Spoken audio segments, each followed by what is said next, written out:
अस्सलाम वालेकुम वरहमतुल्लाहि वबरकातुहू। इत्तेहाद न्यूज़ में आप सभी का खैर मकदम है। फिर एक बार वंदे मातरम पर चर्चा बहस जारी है। अब स्कूलों में इसे लाजिम करार दिया गया है।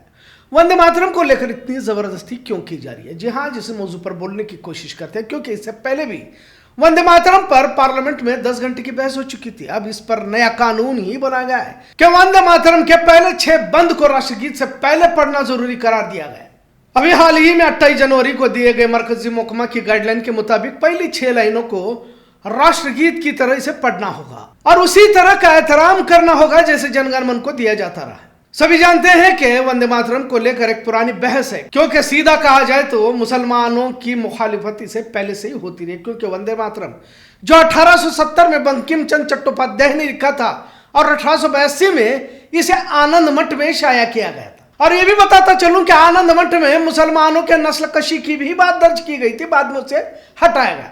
आजादी की लड़ाई में इसे बतौर आजादी के गीत के तौर पर पेश किया गया। आनंद मठ पर कई एतराजात भी दर्ज हुए। वंदे मातरम जमीन माँ को नमन और आखिरी कुछ लाइनों में देवी देवताओं का भी जिक्र है, खासकर दुर्गा का वगैरह। जाहिर है इस्लाम एक खुदा को मानता है तो दिगर खुदाओं के सामने झुकने का हुक्म मजहबी उसूलों से टकराता है। 1930 से लेकर कई मुस्लिम तंजीमों ने इसकी मुखालफत की। 1937 में कांग्रेस ने फैसला किया कि सिर्फ पहले 2 बंद मादर वतन के हक में है, वही सरकारी तौर पर गाए जाए। आजादी के बाद 1950 में फिर बहस हुई और फैसला हुआ कि जनगण मन राष्ट्रगान होगा और वंदे मातरम राष्ट्रगीत होगा। 1990 के बाद फिर बहस हुई। अलग अलग रियासतों के स्कूल कॉलेजेस में लाजमी करार देने को लेकर फिर विवाद हुआ। कुछ मुस्लिम तंजीमों ने मजहबी बुनियाद पर एतराजात दर्ज किए। जाहिर है मुस्लिम अकायद के मुताबिक मजहबी मामला और हुब्बुल वतनी के दरमियान बहस के तौर पर देखने को मिला। ऐसा नहीं कि सभी मुसलमानों ने एतराज किया है, पर पहले 2 या 4 ऐसे बंद हैं जब भारत देश की खूबसूरती का जिक्र किया गया और इस पर बहुत सारे ने कभी नाराजगी दर्ज भी नहीं की। लेकिन जैसे जैसे वंदे मातरम आगे बढ़ता है मजहबी उसूलों से टकराता है। अभी 28 जनवरी को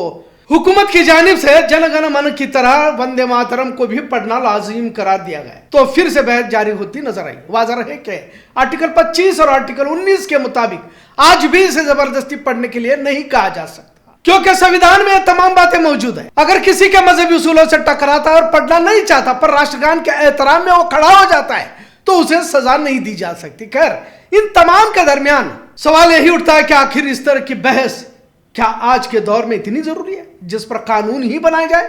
पिछले पार्लियामेंट सेशन में 10 घंटे की बहस हुई, जिसमें विपक्ष के नेताओं ने कहा कि भाजपा जानबूझकर इस पर बहस छेड़ती रहती है ताकि असल मुद्दों से ध्यान भटकाया जाए। देश में हुब्बुल वतनी या देशभक्ति तब ही अपने अंदर पैवस होती है जब देश की आवाम जहनी गुलामी से बाहर है, गरीबी बेरोजगारी से निकलकर तरक्की की राहों पर गामजन हो जाए।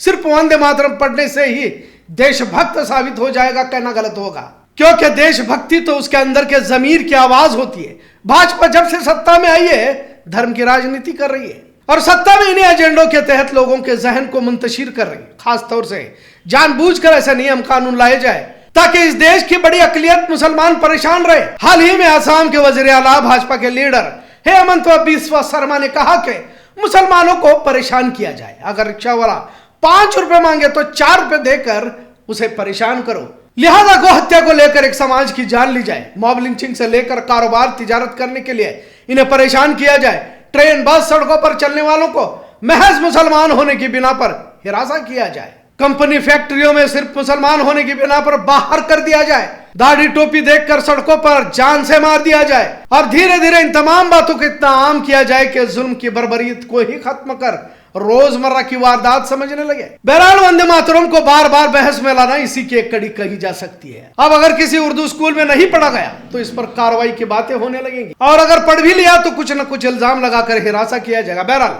देशभक्ति को बढ़ावा देने के लिए नहीं बल्कि एक समाज को हिरासा करने के लिए इस राष्ट्रगान को लाजिम करार दिया जा रहा है।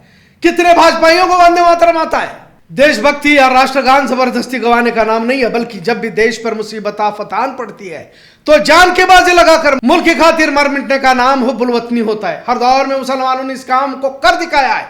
वीर अब्दुल हमीद ने पाकिस्तान के टैंक यूं ही नहीं उड़ाए थे। टीपू सुल्तान ने पहली मर्तबा रॉकेट अंग्रेजों के खिलाफ चलाकर यूं ही उन्हें यहां से नहीं भगाया था और आज भी एपीजे अब्दुल कलाम ने मिसाइल को नई दिशा यूं ही नहीं दी थी।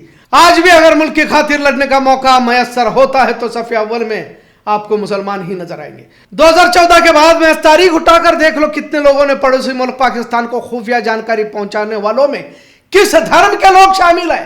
बहरहाल वंदे मातरम पर जानबूझकर जबरदस्ती ठीक नहीं है। जब किसी मजहबी मामला से टकराव पैदा हो तो छेड़ना मुनासिब नहीं है। और वैसे भी वंदे मातरम तो बनाई था अंग्रेजों को भगाने के लिए, फिर वो लोगों को क्या हक पहुंचता है जिन्होंने अंग्रेजों से हाथ मिलाकर मुल्क के जंग आजादी के मुजाहिदीन के खिलाफ जाकर गद्दारी की थी। भाजपा संघ RSS की तारीख नहीं है कि इनका जंग आजादी में किसी तरह का कोई योगदान नहीं रहा। फिर आज सिर्फ किसी एक समाज के विरोध में इस तरह जबरदस्ती करना कितना सही रहेगा। मुसलमानों ने हमेशा वफादारी का मुजाहरा किया है, पर वक्त के चलते आज के गोडसे के चाहने वाले नए नए कानून बनाकर महात्मा गांधी के इस देश को फिर से नफरत की आग में झोंकना चाहते हैं। देश एक नाजुक दौर से गुजर रहा है। फिलहाल देश को नफरत नहीं बल्कि प्यार, मोहब्बत, भाईचारे की जरूरत है। जबरदस्ती से नहीं, प्यार से जरूर पढ़ाया जाए, और वो भी मजहबी मामला से टकराव न पैदा हो, वरना तो किसी एक धर्म विशेष को तकलीफ देने के लिए और अपने गुनाहों पर पर्दा डालकर आवाम सवाल न पूछे कि अमेरिका क्यों 18% टैरिफ लगा रहा है, कौन सी यह कामयाब ट्रेड डील है,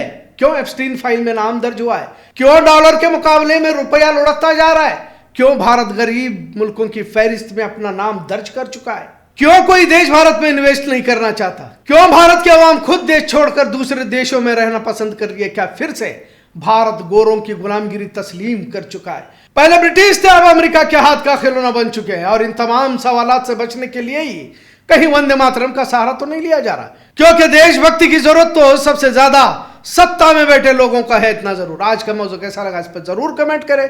इत्तेहाद न्यूज़ देखने के लिए शुक्रिया। अल्लाह हाफिज।